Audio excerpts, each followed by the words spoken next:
Ako si Elson, isang hopeless romantic na matagal ng silent fan. This time, hayaan yung ako muna ang magkwento ng buhay ko. Hindi mayaman ang pamilya namin pero kahit papaano masasabi ko namang hindi rin kami ganong kahikahos sa buhay. Naipoprovide ng parents ko ang lahat ng pangangailangan ko. In fact, sa private school nga ako nakapag-aral hanggang high school. Salamat sa educational assistance na nanggaling sa kumpanya na pinagtatrabahuhan ni Papa. Hindi ko naranasan na magtrabaho at an early age, hindi gaya ng karamihan sa mga letter sender ninyo. Pero hindi ibig sabihin nun, hindi na ako nakaranas ng pagsubok sa murang edad. Matagal kasi nag-suffer sa heart complication ang mama ko. Ang paliwanag sa akin ni Papa, naman na daw yun ni Mama mula sa parents niya. Naalala ko na pabalik-balik noon sa ospital ang mga magulang ko. Pinipilit na lamang namin na magkaroon ng positive outlook sa buhay kahit na sobrang bigat na ng mga pinagdaraanan namin. Natapos lamang ang chapter na yun ng buhay namin nang tuluyan na ngang namaalam si Mama.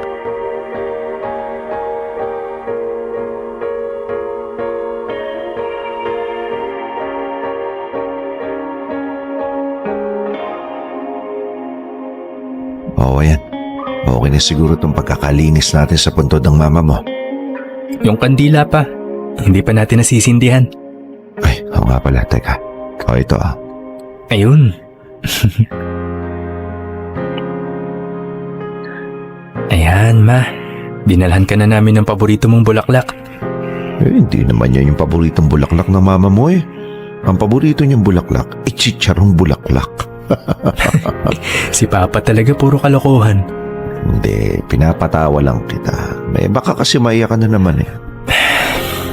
Miss na miss ko na si Mama pa. Ako din naman eh. Sobrang miss na miss ko na yung mama mo. Sayang no, hindi man lang niya ako nahintay na graduate. Yun ay kung makakagraduate ka. Si Papa talaga. O siya, mauna na ako sa labas ha. Sumunod ka na lang kapag tapos mo nang kausapin ng mama mo. Sige po. Huwag kang iiyak dyan mag-isa ha. Asa?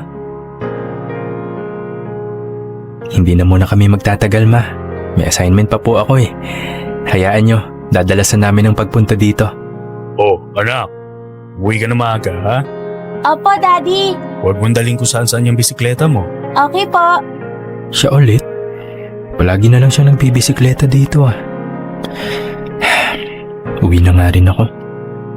Hi! Hello? Palagi kitang nakikita rito. Taga rito ka ba? Dito? Sa sementeryo? Okay ka lang? Ibig kong sabihin, malapit lang ba dito ang bahay nyo? Ah, 2 sakay lang ng jeep. Ah, okay. Ikaw ba? Palagi rin kitang nakikitang nagbabike dito eh. Napapansin mo rin pala ako. Medyo malayo rin yung bahay namin pero may bike naman ako kaya madali ako nakakapunta rito. Ah, Madalas din ako pag weekend o kaya after classes dito ako dumidiretso. Masarap kasing magbike dito eh. bakit? Saan ka ba nag-aaral? Sa National High School sa may bayan. Anong year ka na? 3rd year, ikaw? Pareho tayo. Pero sa private ako nag-aaral. Siguro mayaman kayo, no? Kasi dito sa Memorial Park nakalibing yung nanay mo tapos private ka pa nag-aaral. Hindi kami mayaman. Sagot ng company na pinagtatrabahuhan ni Papa yung pagpapalibing kay Mama. Tapos yung pag-aaral ko naman, 50% yung shoulder nila. Ah, galing naman. Nakakainggit. Bakit pala gustong-gusto mong mag-bike dito sa Memorial Park? Kasi mahangin dito eh. Tsaka tahimik. Sobrang konti lang ng taong pumupunta rito kumpara sa plaza. Doon kasi ang daming tendero at saka sasakyan na maiingay. Ah, sabagay. Nga pala, kapag may time ka, samahan mo ako mag-bike rito. Para naman hindi ako mag-isa rito, no? Total, madalas mo rin naman puntahan yung mama mo eh. Wala akong bike eh. Pabili ka na lang sa papa mo, mukhang marami naman kayong pere eh. Sige na. O sige, susubukan ko magpabili. Yun! Asahan ko yan ah. Tignan natin. Ikinwento ko lang sa inyo saglit yung tungkol sa pamilya namin, lalong-lalo na nga yung tungkol kay Mama. Pero ang totoo, itong kwentong ibabahagi ko sa inyo ngayon ay hindi kwentong pampamilya. Oo, sige, isisingit ko ang papa kong makulit from time to time. Pero sa majority na itong sulat ay si Jade ang ibibida ko. Matagal ko na nakikita si Jade na namimisikleta sa Memorial Park kung saan nakalibing si Mama. Hanggang sa in-approach niya nga ako noon at nagsimula na ang friendship namin. Yes, friendship. Nung una, nagpabili kasi ako ng bisikleta kay Papa. Mga ilang buwan ko rin siyang inutukuto hanggang sa mapagbigyan niya na ako finally. At mula noon, naging mas madalas na ang pagkikita namin ni Jade para mag-bike. At unti-unting nagkaroon ako ng special na pagtingin sa kanya. Itinago ko yun ng matagal. Walang kahit anong pahaging o paramdaman lang. Hinayaan ko lang na mag-bloom ang pagkakaibigan namin ni Jade. Ang hindi ko inaasahan noon, katakot-takot na roller coaster ride pala ang ibibigay sa akin ni Jade.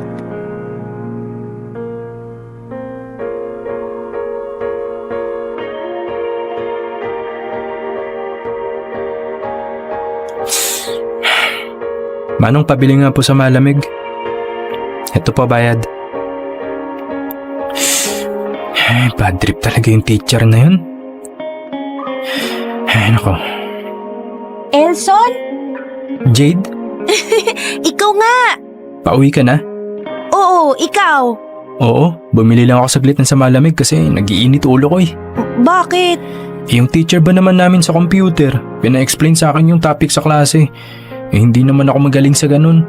Ah, sa bagay, mas advanced nga pala yung computer subject nyo kasi private kayo, no? Minsan nakakainis din yung ganun. Hirap maghabol sa topic. Mukha ngang bad trip ka. Sensya ka na. Nakita mo tuloy kung paano kumunot yung noo ko. Ayos lang yun. Ano ka ba? Gusto mong pumunta sa Memorial Park? Mahangin doon. Siguradong gagaan pakiramdam mo. Kaso, hindi ko dala yung bike ko eh. Okay lang. Angkas na lang kita. Kaya mo? Oo naman. Tara.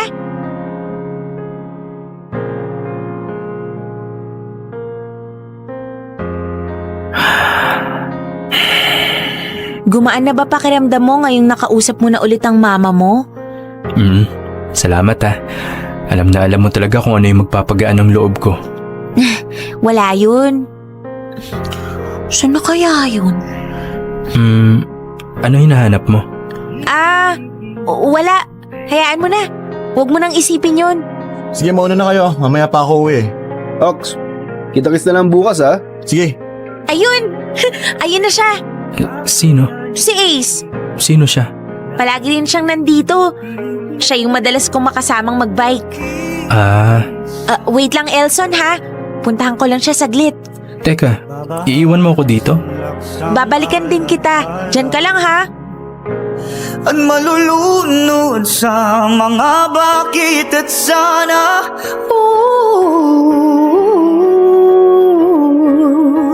At mag-isa. Nag-enjoy ka ba? Oo naman. Alam mo namang basta pagbabike, madali akong sumaya eh. Buti naman nag-enjoy ka. So, next time na lang ulit. Sige. Bukas ba nandito ka? Oo, andito ako bukas. Yun. Sige, bukas na lang. Una na muna ako ha. Thanks, Jade. Thanks din, Ace. Bye. Ingat ka. Hay, ang bait-bait talaga niya. Sana lahat ng lalaki kagaya niya. Bakit di ka pa sumabay sa kanya pa uwi? Malayo bahay nun. Tsaka iba yung daan niya pa uwi. Buti na lang. Ano?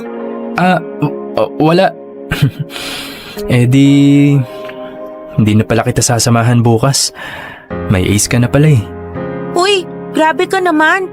Samahan mo naman ako kahit papunta lang dito. Tapos ano, iiwan mo ulit ako dito tapos sasama ka sa Ace na yun. Sama ka na lang sa amin bukas. Wala ka kasing bike kaya hindi kita naisama kanina. Elson, nagtatampo ka ba? Huwag mong sabihing nagsiselos ka kay Ace. Excuse me, ako magseselos? Ba't naman ako magseselos doon? Friend lang naman kita. Sabagay. Alam mo, Elson, buti na lang nabanggit mo na friend lang ang tingin mo sa akin. Oo naman. Friend lang. Bakit? Ano ba inaasahan mo? Inaasahan ko na sana friend nga lang talaga tayo. Kasi may aaminin ako sa iyo eh. Ano yun? Huwag mong sasabihin kahit kanino ha. Lalo na kay Ace. Wala naman tayong common friend eh. At saka hindi naman kami close nung Ace na yun. Ay, oo nga pala. So, ano yung sasabihin mo? Ano kasi, Elson, matagal ko nang crush yung si Ace eh. Matagal mo na siyang crush? Oo, simula nung nag-start ako magbike rito sa park, palagi ko na siyang nakikita. Ang bait-bait kasi niya tapos ang dami niyang kaibigan. Gustong-gusto siya ng mga tao. Ganun ba? Sige. Kung makakapagpasaya sa'yo yung makita siya dito at makasama sa pagbabike, go lang. Sasamahan kita. Support kita. Kung saan ka sasaya.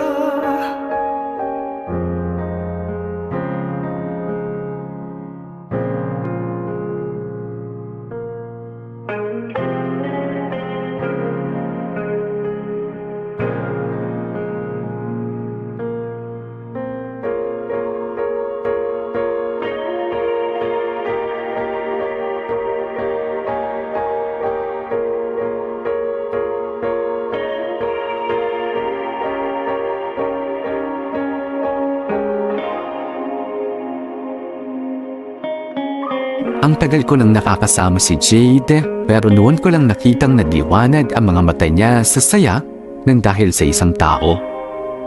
Nasabi ko tuloy sa sarili ko na siguro nga ganun niya kagusto si Ace.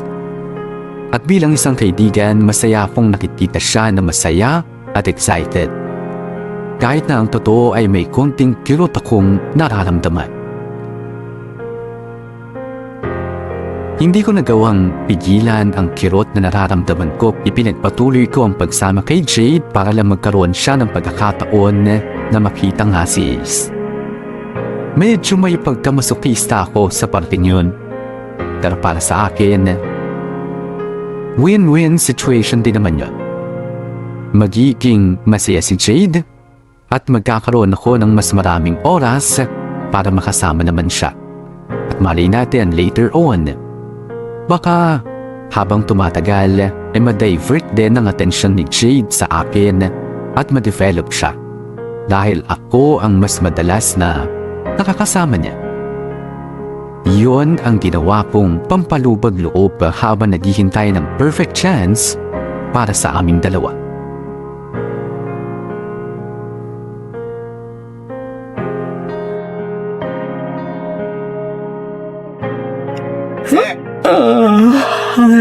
Facebook naman sir no? Tagal naman ng uwian. Ay, Ba't kasi sobrang late ng last period ko eh. Sana ba'y group na lang? Lah, si Jade? Ano na naman kaya agenda nito? Hello? Elson? Oh, singhot-singhot ka dyan, sinisipon ka? Naman eh.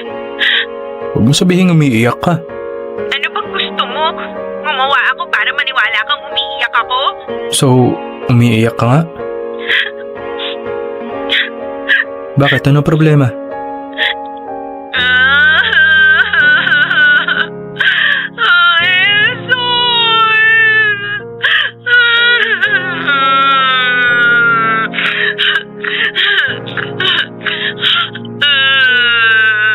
Ano? Si Ace!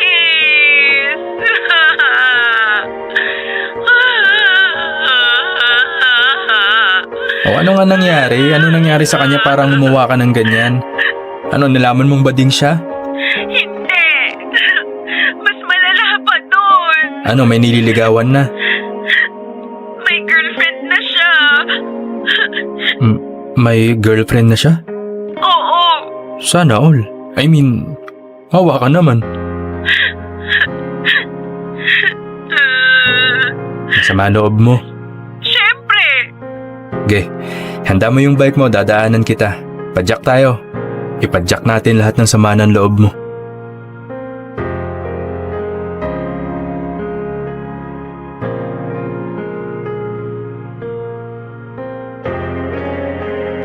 Ay, Malungkot ka pa rin?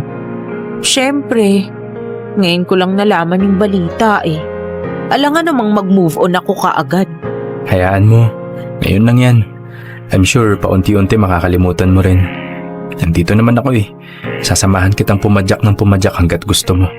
Salamat ha. Jade? Uy, si Jade nga! Oh my God! Si Ace!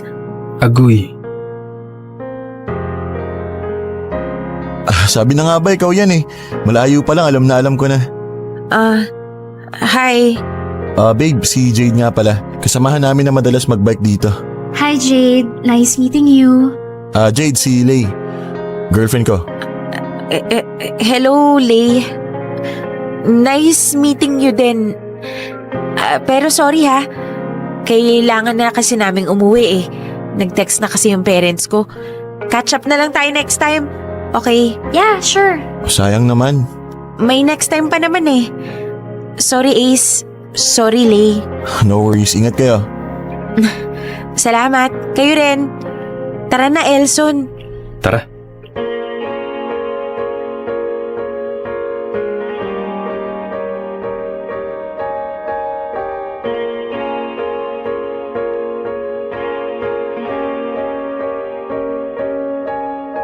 Hoy, bilisan mo naman pumadyak, naiiwan ka na oh. Sige. Eto na, bibilisan ko na. Alam mo, okay na rin yung ganito, nagbabike tayo. Kahit papano makakalimutan mo yung sakit. At saka mga bata pa naman tayo eh. Hindi ka pa naman sure kung magtatagal sila Ace tsaka yung Lay. Malay mo rin, baka may iba ka pang makilala na magugustuhan mo. O kaya baka may mga tao sa paligid mo na gusto mo pala pero hindi mo lang nare-realize pa. Ikaw naman kasi, masyado kang Jade?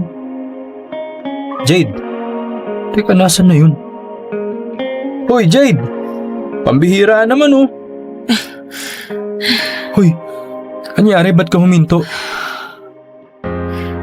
Elson, Oh, wala na akong pag-asa kay Ace. Hindi man lang niya nalaman na may gusto ko sa kanya.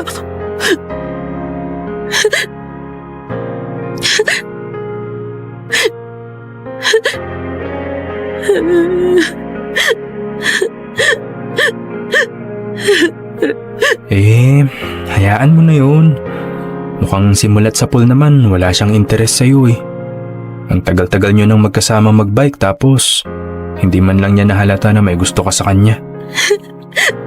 Dapat kasi sinabi ko na sa kanya dati pa eh. Huwag mo nang isipin yung taong yun.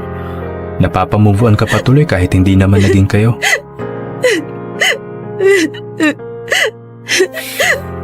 Lilipas din yung sakit na yan. Ngayon lang yan, maniwala ka sa akin. Paano ko maniniwala sa'yo? Hindi mo naman nararamdaman yung nararamdaman ko. Hindi mo nga alam yung feeling na may nagugustuhan kang tao tapos hindi ka naman niya gusto. Worst, hindi man lang niya alam na gusto mo siya. Ang dali-dali sa'yong magsabi na kalimutan ko na kaagad yung sakit. Na makaka-move on ako kaagad. Kasi hindi mo naman naranasan pa yung magmahal ng taong hindi ka mahal eh. Jade, teka lang. Jade, yung bike mo, iniwan mo dito oh. Jade.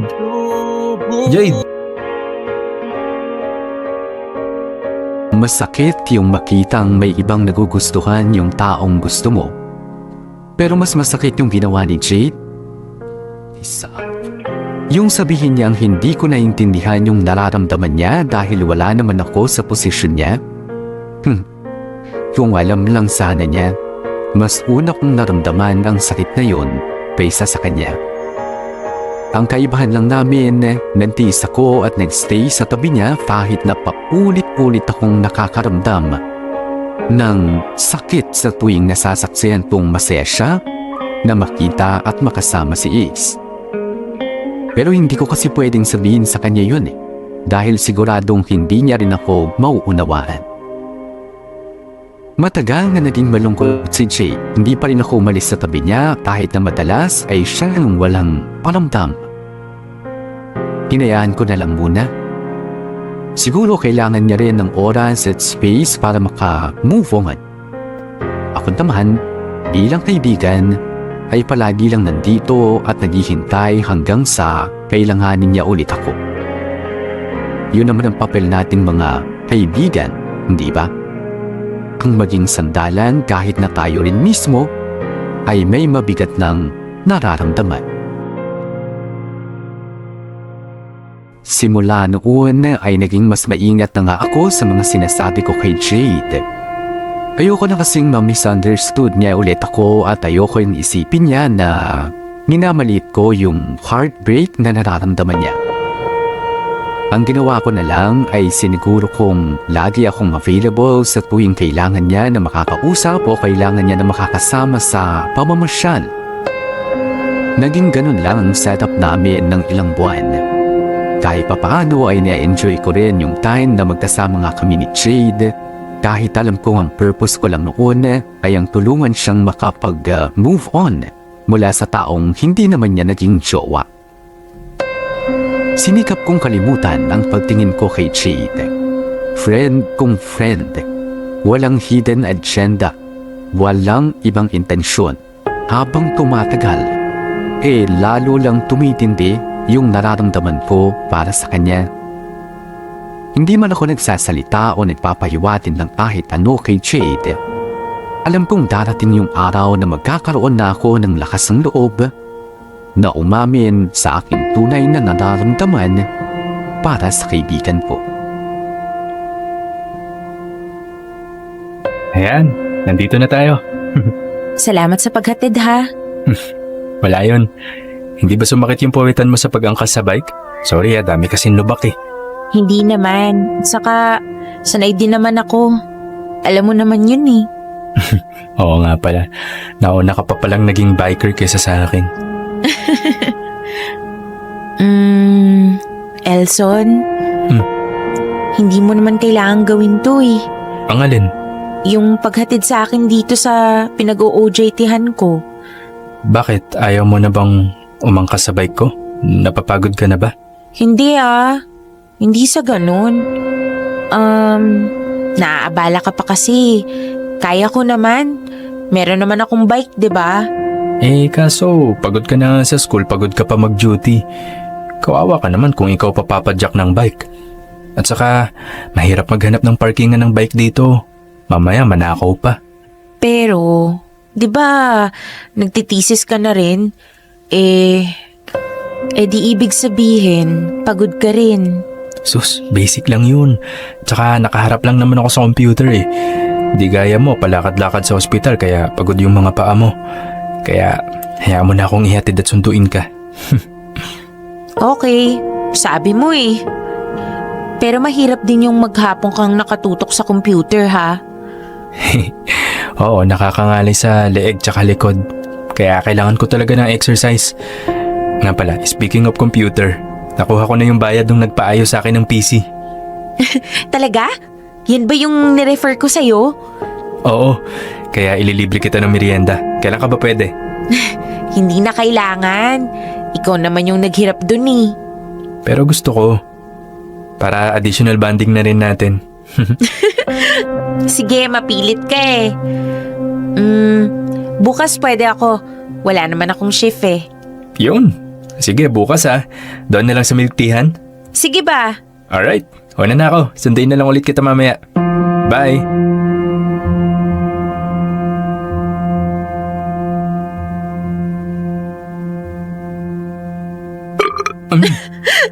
Busog ka pa rin sa kinain natin? Oo eh, nakakabusog pala yung in-order natin. Ikaw ba hindi ka nabusog? Nabusog naman. Pero medyo bumaba na rin yung kinain ko kasi malayo-layo na rin yung nilakad natin. Weird no? Sanay na sanay tayong nagbibisikleta kaya naninibago na tayo sa paglalakad. Oo nga eh. Pero masaya naman. Masaya naman talaga kapag kasama ka eh. Araw-araw nasisilayan ang iyong ngiti. Ikaw ha, bumabanat ka na ngayon ha.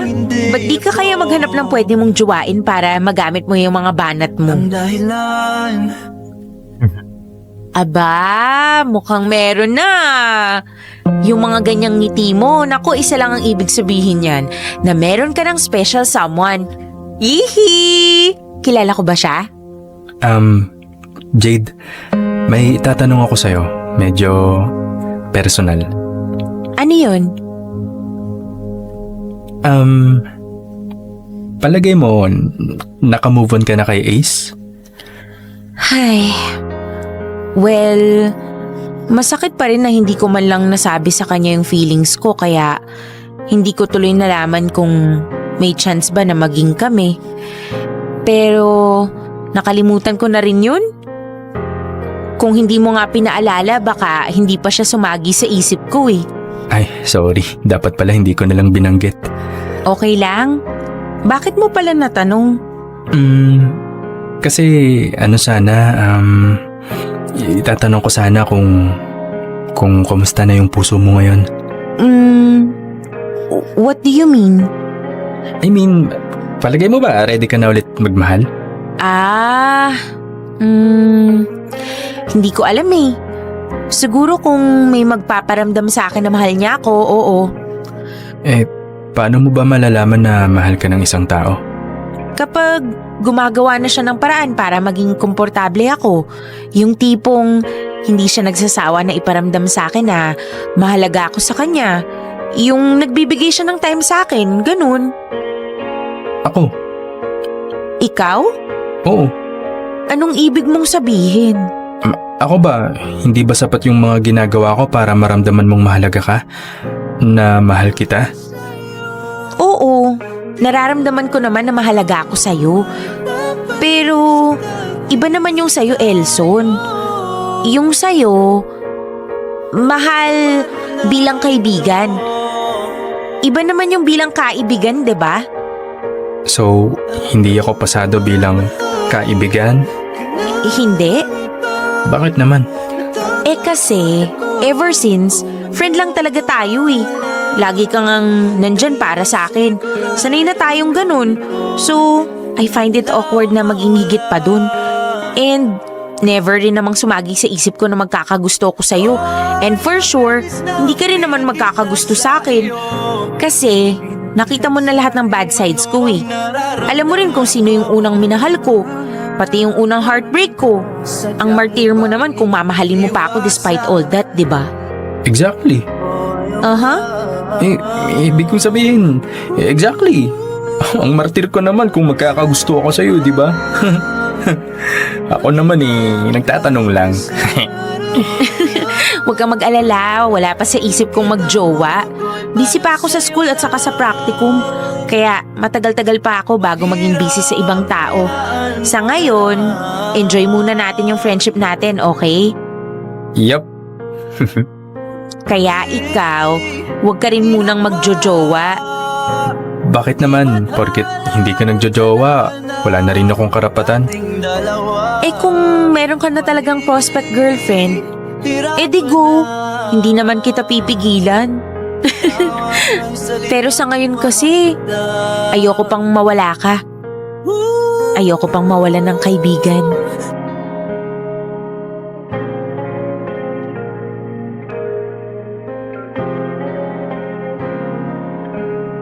Yun na siguro ang pinakatumpak na halimbawa ng pakiramdam na akala mo nandun ka na pero wala pa pala.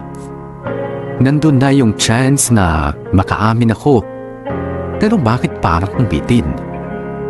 Parang umamin ako na parang hindi. Tapos si Jade naman, parang walang kaalam-alam o sinasadyang magtanga-tangahan. Hindi ba klaro yung pahiwati ko? Or hindi lang klaro yung utak ni Jade para maintindihan kung ano yung gusto kong iparating sa kanya? Well, it doesn't matter naman kung nagets niya or hindi. Kasi malinaw naman yung sagot niya na hindi ako sapat bilang isang kaibigan. Na-realize ko na hindi sapat na palagi kang nandyan para sa isang tao. Kasi mas madalas, nami-misunderstood nila yung presence mo. Nakala nila nandyan ka lang as a friend. Kaya iniba ko ang diskarte ko. Sinubukan kong hindi magparamdam ng ilang linggo at magpakita ulit kay Jade. Tinesting ko kung mamimiss ba niya ako kung ganun ang gagawin ko. Paulit-ulit, ilang buwan akong ganun. And to my surprise, mukhang effective ang bago kong diskarte.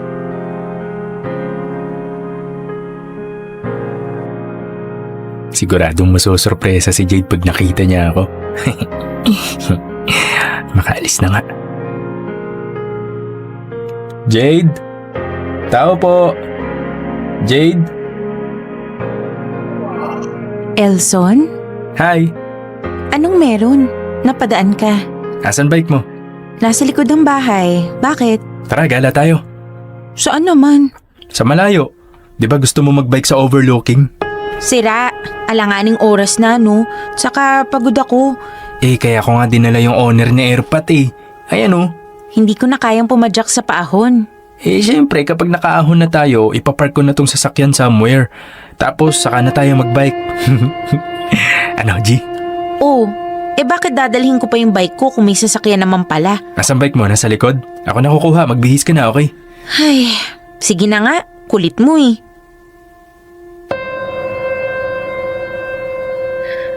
Ay. Whew. Nakakapagod. Napagod ka pa nun? Wala na nga masyadong paahon eh. Kailangan na yatang mag-practice pa ng mag-practice. Hayaan mo, dadalasan natin pagbabike. Aray! Sakit nun ah. Bakit bigla ka na lang nanununtok? Kainis ka kasi. Bakit na naman? Alam na alam mo kung kailan ako malungkot. Siyempre, nakita ko sa Facebook post mo na malungkot ka eh. Tapos, alam na alam mo talaga kung saan ako dadalhin para gumaan yung pakiramdam ko. Ganun ka rin naman sa akin dati, di ba? Sabi nga nila, I'm just returning the favor. Dami mong alam. Maging consistent na lang ang hindi. Ha? Alam mo, nakakabwisit ka. Bakit? Alam mo bang inis na ako sa'yo? Bakit nga? Kasi naman eh. Kasi ano? Ang tagal mong nawala. Hindi ka nagparamdam. Tapos, bigla-bigla ka na lang magpapakita ng may pa-surprise. Namiss mo ako? Che, Kung namiss mo ako, ba't di mo ako chinat? nakakahiya naman kasi sa'yo. Baka sobrang busy ka. Alam mo namang basta para sa'yo may oras ako, di ba? Bakit ka muna nawala? Wala, busy lang. Maniwala ako sa'yo. Hindi ka naman dating ganyan eh. Kasi nga, graduating na tayo. Siyempre, mas marami ng pinagkakaabalahan. Thesis defense, OJT, alam mo na yun. Ay, sabagay. Pero kasi paulit-ulit mo nang ginawa eh. Sorry na kung nag-alala ka man o kung na-miss mo ko. Hindi naman yun ang intensyon ko. Talagang nabisi lang ako, okay? Huwag ka na magtampo. Pag inulit mo pa yan, friendship over na tayo ha. Friendship over? So ano next, more than friends? Nye. Di nakakatawa. Cute mo talaga pag naiinis ka. O sige, para hindi ka na magtampo, ganito na lang. Promise, hindi na ako ulit mawawala ng matagal. Kumpletuhin mo na yung promise mo. Hindi ka na mawawala ng matagal at biglang magpapakita ulit ng walang pasabi. Demanding mo naman. Fine. Jade, sorry kung madalas akong mawala at bigla na lang sumusulpot. Promise, mula ngayon, hindi ko na ulit gagawin yon. Hindi na ulit ako mawawala sa tabi mo. hindi ka na mag-aalala at hindi mo na ulit ako mamimiss.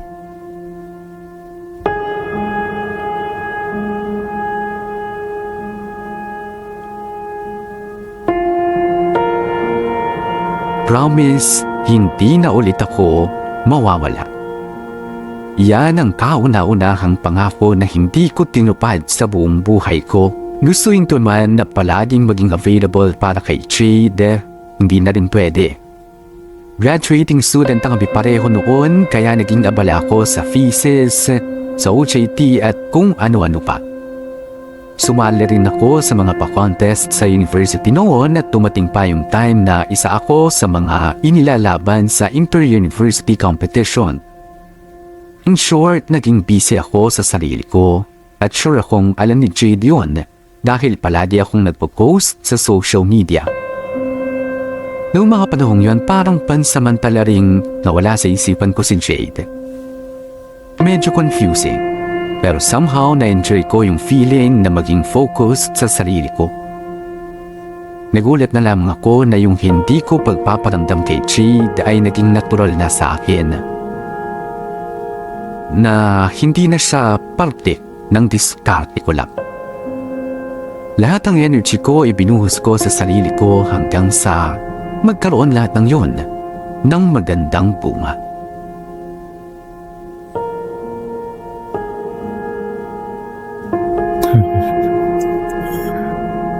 Yan. Bagay na bagay ah. Galing mo talaga, boy. Graduate ka na. You're the man. Maba, makalaan mo bagay pala sa yung misuot na toga. Ayos ba, Papa? Ay, pasalamat ka na lang talaga ako naging tatay mo no. Sa akin ka nagmana ng gandang lalaki. La, super confident ka talaga pa. Ayaw naman. Pati yung galing mo sa diskarte, sa akin mo rin nakakuha yun eh. Sige na, Pa. Para lang matigil ka na. Pero parang meron kang hindi namana sa akin eh. Ano naman yun? E di yung diskarte sa nililigawan. La, Eh kasi, tingnan mo anak ha, kagraduate ka na't lahat. Pero wala ka pang pinapakilala na girlfriend sa akin. O kaya kahit nililigawan man lang. Eh maliban na lang kung tinatago mo lang sa akin. Bakit? May tinatago ka ba? Ha? Ha? Sus! wala pa. Sus, wala pa sa isip ko yung mga ganyan. Inuna ko lang yung pag-aaral ko. Eh, kita nyo naman never ako nagkaroon ng bagsak, di ba? Eh mabuti na yung ganun anak. Pero ngayong graduate ka na. Eh oras na rin para maranasan mo rin yung pakiramdam na magkaroon ng minamahal. Ha? Okay? Okay, fine. Tara na nga, baka mamaya di ko pa maabutan yung graduation ko sa sobrang dami yung kwentong barbero dyan eh.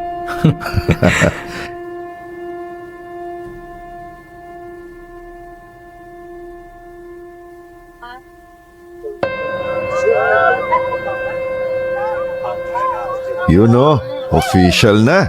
Graduate ka na anak. Congrats. Salamat pa. Eh hindi na ako kakabahan sa'yo na baka hindi ka makagraduate. Sus, kailan ba kita pinakaba pa? Ang tataas kaya ng grade ko. Dapat pakainin niyo ako ngayon ng masarap. Ikaw talaga. O sige, kahit saan mo gusto. Promise? Oo. Daddy, sunod po ako sa inyo. Puntahan ko lang saglit yung classmate ko. Okay, sige. Huwag ka na magtatagal, ha? Opo. Pa, una na kayo sa bahay. Sunod na lang ako. Di ka sasabay. Bakit? May aasikasuhin lang saglit. O sige, hintayin na lang kita doon ha.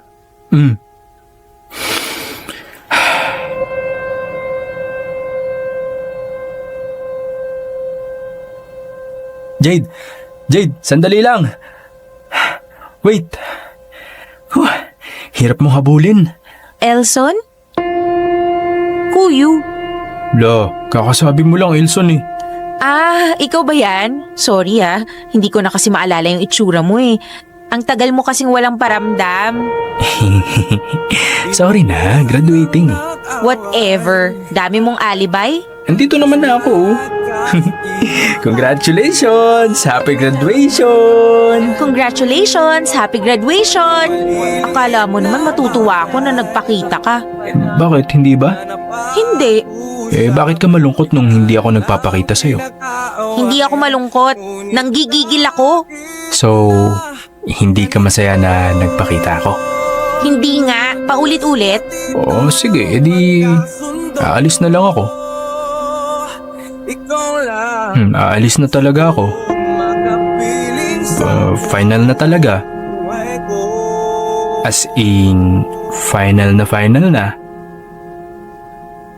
Ayaw mo akong pansinin Sige, aalis na nga lang talaga ako. Wait, Elson! Yes? Nakakainis ka naman eh. Akala ko ba hindi ka na ulit mawawala? Namiss mo ako? Oo na. Gaano ka miss? Pinagsasasabi mo. Kung i-rate mo ng 1 to 10, 10 being the highest, gaano mo ako na-miss? Dami mong alam. Sige na, paano ako maniniwalang na-miss mo ako kung ayaw mo i-describe? Ay, 10? hindi 9? Hindi rin. 8? Mga 5, ganon. Lo, na-miss daw pero hanggang 5 lang. Ano kaya yun? Kasi naman nakakatampo ka naman kasi. Hindi ko alam kung miss mo rin ako o hindi. Huwag ka na magtampo. Miss din naman kita Miss? Paanong miss? Lo, gusto mo i-rate ko din from 1 to 10? Hindi. I mean, miss mo ko as a friend? Never mind. Sorry. Kalimutan mo na yung huli kong sinabi. Uwi na ako. Bye. Wait. Teka nga. Bakit? Ikaw ba? Miss mo ba ako as a friend? Ako yung unang nagtanong. Ikaw yung dapat unang sumagot. O di sige, miss kita as a friend. Okay na? Ay, okay. Okay? Bakit ganyan itsura mo? Bakit? Para kang bata na hindi nabigyan ng pasalubong Ay, wala. Huwag mo na lang intindihin. Sandali nga. Ano? May hindi ka ba sinasabi sa akin? Wala. Meron Ano? Ewan ko sa'yo. Basta alam ko may gusto kang sabihin. Namiss lang kita. Yun lang. Sige na. Bye. Sus, Jade naman Puro ka bye. Hindi pa nga tayo tapos mag-uusap Ano bang gusto mong sabihin ko? Yung totoong nararamdaman mo. Wag na. Baka pagtawanan mo lang ako Ba't kita pagtatawanan? Ano ba yung nararamdaman mo? Knock-knock joke? Nakakatawa ka. Nakaka-inlove ka. Ano?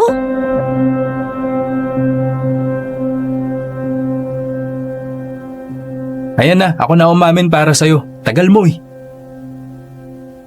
Alam ko namang yun ang gusto mong sabihin Nahihiya ka lang, natatakot ka, or kinakabahan. Diba? Tama ako, diba? Paano mo nasabi? Baka ang tanong mo is, paano ko nalaman? Alam ko, syempre. Kasi hindi ka naman maiinis ng ganyan sa hindi ko pagpaparamdam kung hindi more than friends yung nararamdaman mo sa akin Dahil lang doon? Halata kaya? Sa pagtatampo mo, sa pagkainis mo, malinaw ang sign sa akin, Jade. Huwag ka naman kunwari, sus. At saka, alam ko, kasi yun din ang nararamdaman ko Matagal na. Matagal na? Oo. Naalala mo nung tinanong ko kung ready ka na magmahal ulit? Oo. Yun na yun. Hina mo naman kasing pumikap ng pahiwatig Ba't kasi hindi mo klinaro? Hindi kasi klaro yung utak mo, kaya hindi mo na-gets. Teka, sandali nga. Ano ba to?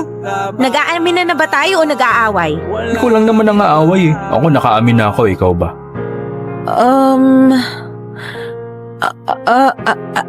Ano? Jade! Anak! Hindi ka na! Naghihintay na yung service natin sa labas ng gate.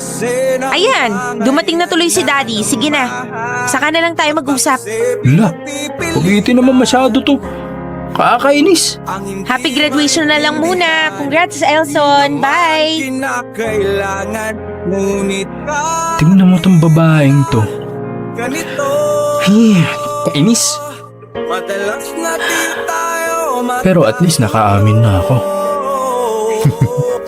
Hindi ko in-expect yun La, kilig ka naman Elson, uy. Ngiti-ngiti ka dyan mag-isa para kang baliw. La.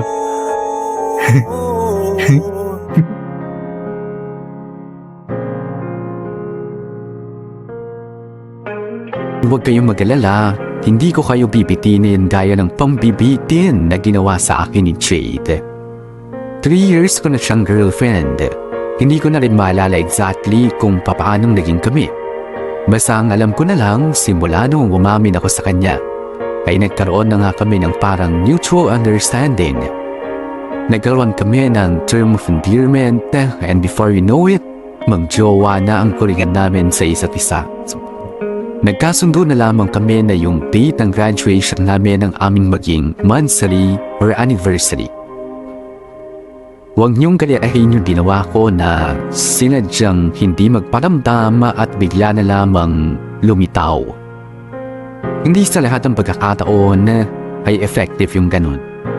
Instead, maging sincere sa pag-aayos ng sarili. Focus on giving attention to yourself hanggang sa pati ang attention ng ibang tao ay ibigay na rin nila sa'yo. That's how you get someone to be interested in you, regardless kung kaibigan o kaibigan.